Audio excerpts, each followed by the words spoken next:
Welcome to the Laura Flanders Show. This week we're in Baltimore, where the death in police custody of young Freddie Gray has sparked what some are calling a black spring. It's all become a media event, but how deep is the coverage really going? On our program, we revisit a classic interview with new Jim Crow author Michelle Alexander and talk to activists right here about the roots of the problem and how they are going to make change. Stay tuned.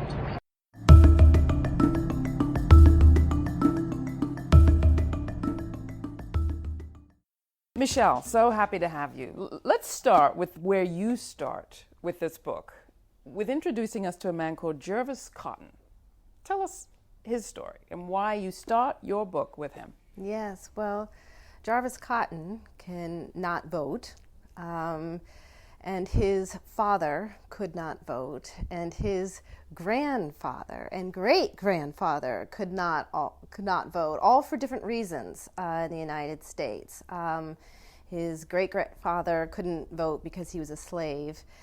His grandfather was barred because of poll taxes and literacy tests. And so throughout his life and his family history, his family has been barred from voting. And now Jervis Cotton today cannot vote because he's a felon. Been branded a felon and is currently on parole. So I begin the book with his story because in so many ways it shows how the more things change, the more they remain the same. And for African Americans and his family, none of the black men have ever been able to vote. So you see the continuity of history right there, as you said. Jim Crow, by using that word, by talking about the system that we have today as the new Jim Crow, what are you saying? What do you mean by that term? Well, I mean that we have managed, decades after the Civil Rights Movement, to create something like a caste system again in the United States.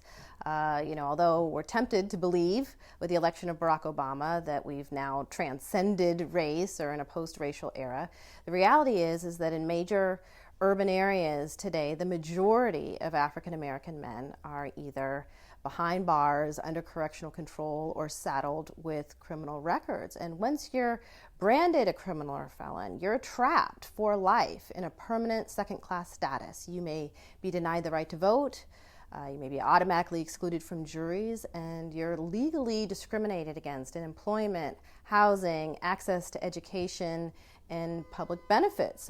So many of the old forms of discrimination that we supposedly left behind in the Jim Crow era are suddenly legal again once you've been branded a felon. That's why I say we haven't ended racial caste in America, we've just redesigned it.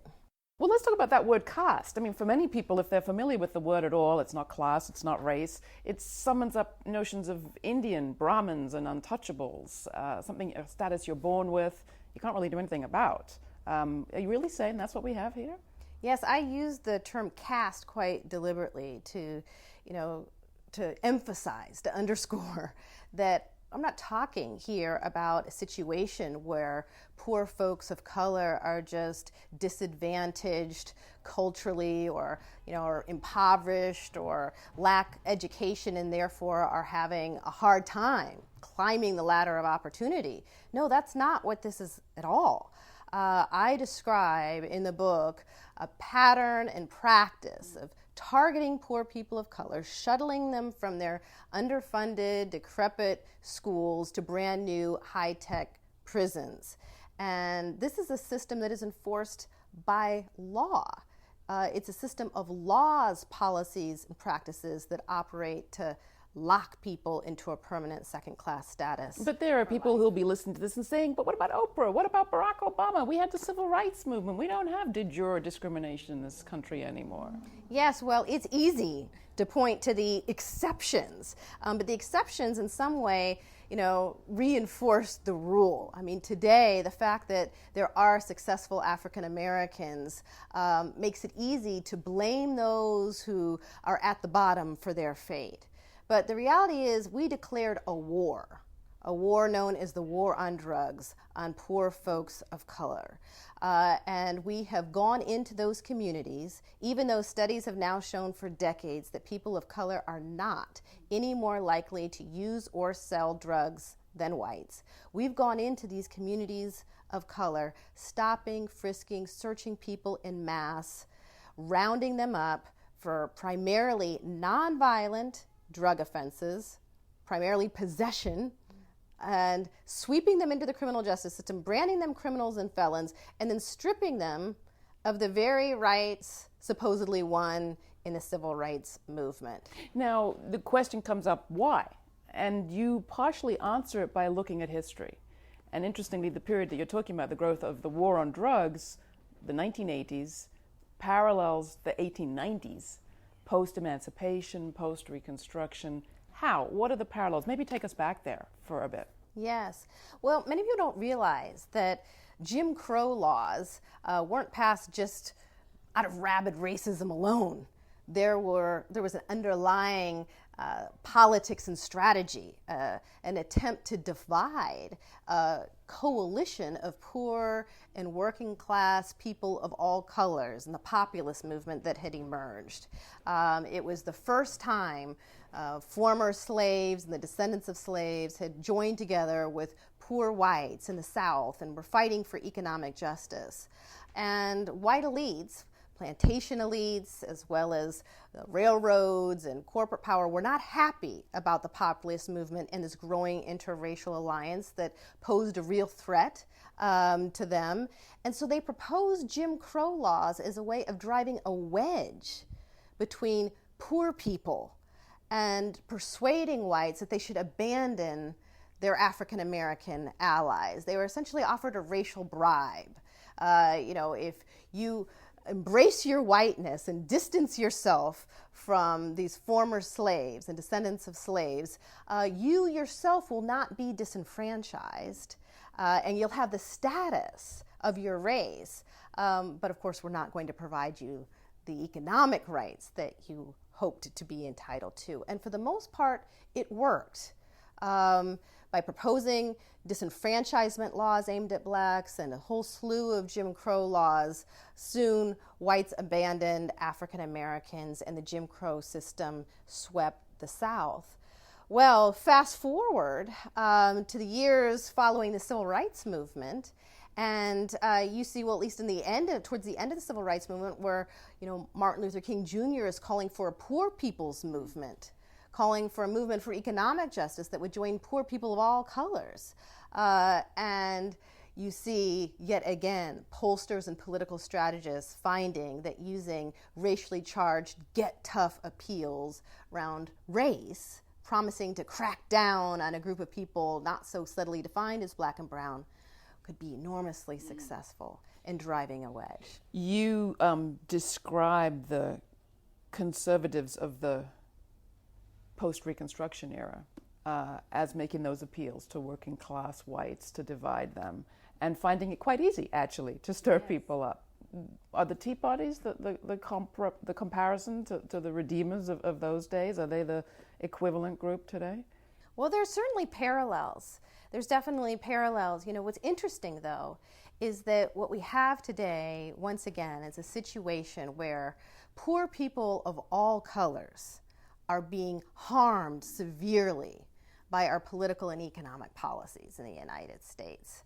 But a race wedge is being used to keep them divided and distracted. Because as you point out, there is only one group of people really that you're allowed to hate these days and say terrible things about, and that's criminals. That's okay.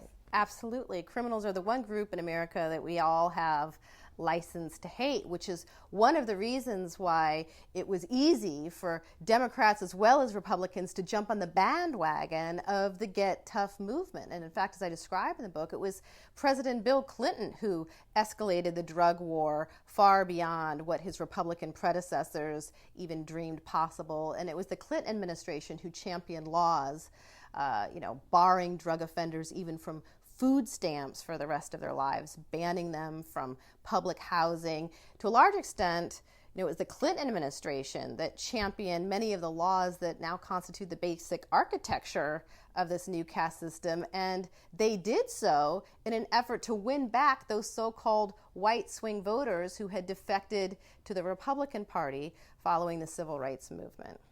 Well, so are you cheered that the moment of Clinton is over, in the sense that we're in a very different economic moment, And you're hearing from right and left, Schwarzenegger, Gingrich, and Democrats all calling for cutting down in spending on jails and cutting down in spending on the prison industrial complex. Oh, I am absolutely thrilled that some momentum is building for prison downsizing and releasing drug offenders early or referring them to treatment instead of expensive incarceration. But I don't think we should fool ourselves that this moment where right-wing conservatives are reluctant to raise taxes in order to maintain this expensive prison state is going to last that long. If we were to return to the rates of incarceration we had in the 1970s before the war on drugs and the Get Tough movement kicked off, we would have to release 4 out of 5 people who are in prison today. More than 1 million people employed by the criminal justice system could lose their jobs. Private prison companies would be forced to watch their profits vanish. This system is so deeply rooted in our political, economic, and social structure that it's not just going to fade away.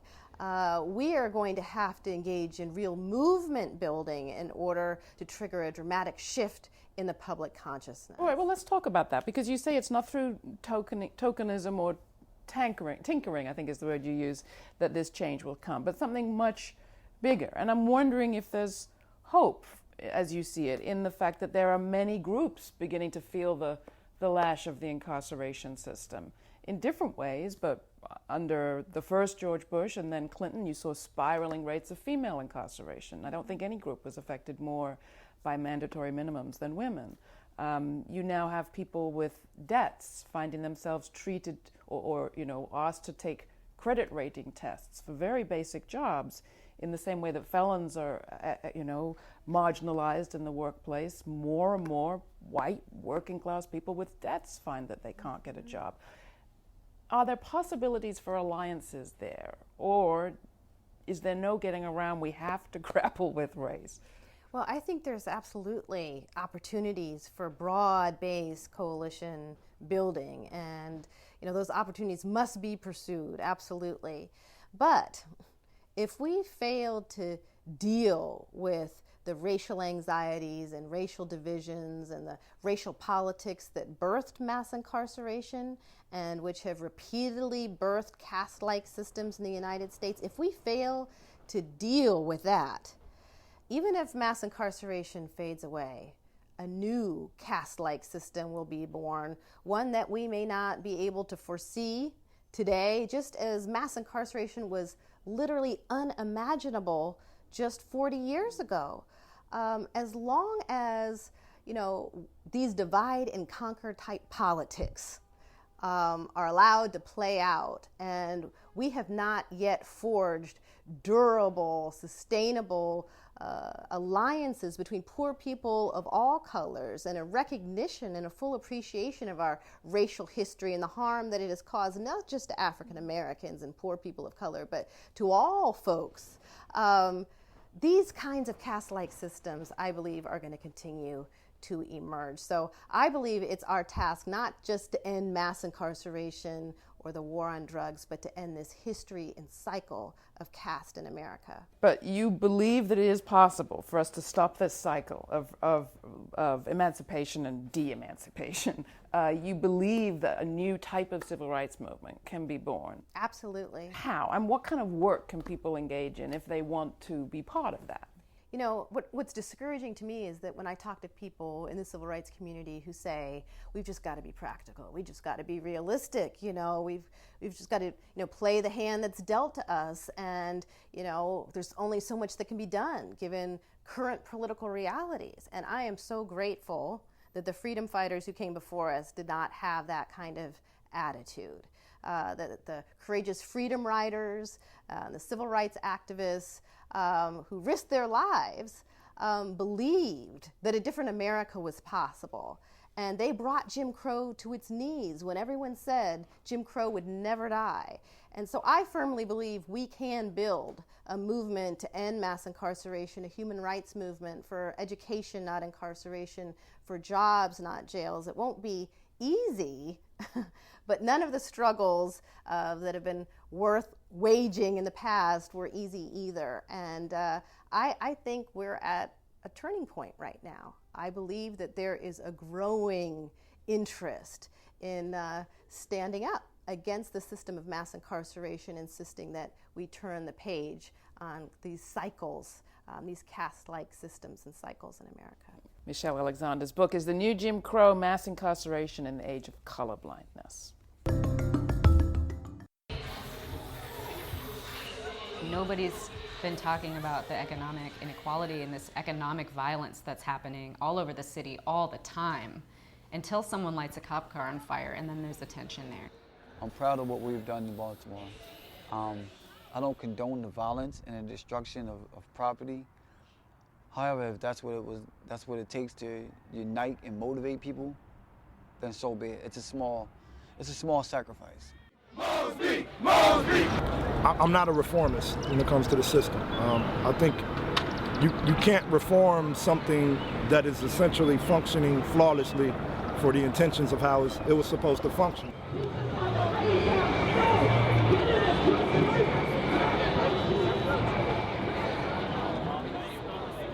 We have to move this from a moment to a movement. You know, a lot of us who've been doing activism over the years, we have been waiting for this. And I don't mean waiting for this in this, we're waiting for another black man's life to be taken, to be disregarded as worthless. We have been waiting for this country, this city to wake up. The only time you ever really hear about it is when people are actually killed. But there are many people who are harmed by the police regularly, arms broken, ribs broken, nose broke. A lot of people here are homeless for various reasons. My family was homeless from 2007 to 2009. My mom hasn't had a job since probably when I was about 8. It's been a struggle trying to provide for the family, especially when you're the only one working, which would be me. It didn't just happen yesterday or 2 weeks ago. This has been a question for years now. No justice! No justice! What are the systemic issues that result in a young man being murdered? What are the issues that result in entire blocks to be abandoned, you know, and neglected?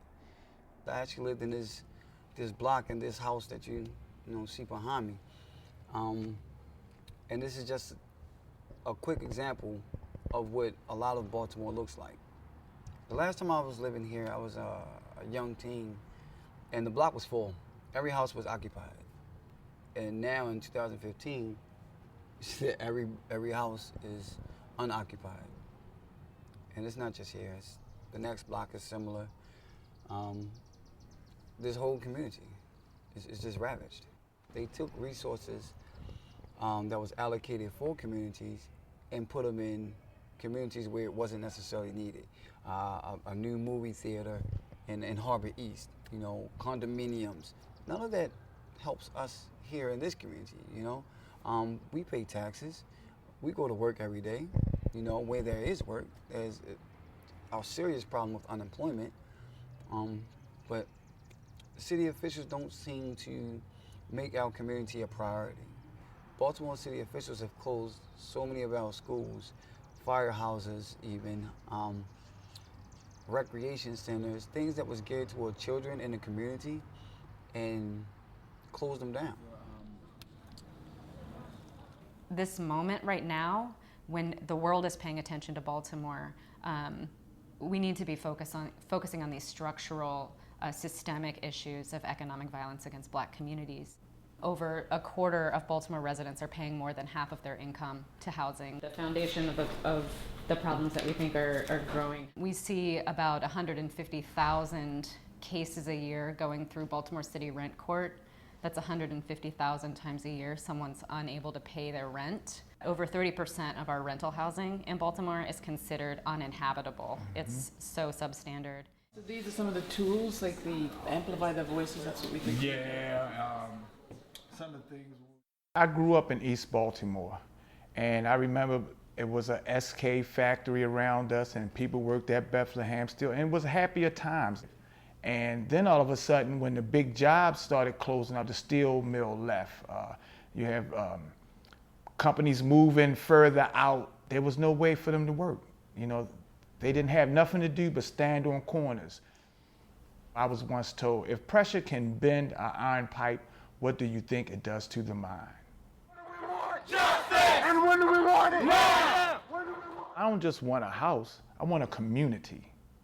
You know, I want a community when I step outside, there are gardens growing fresh vegetables, you know. There are safe parks for the kids to play in.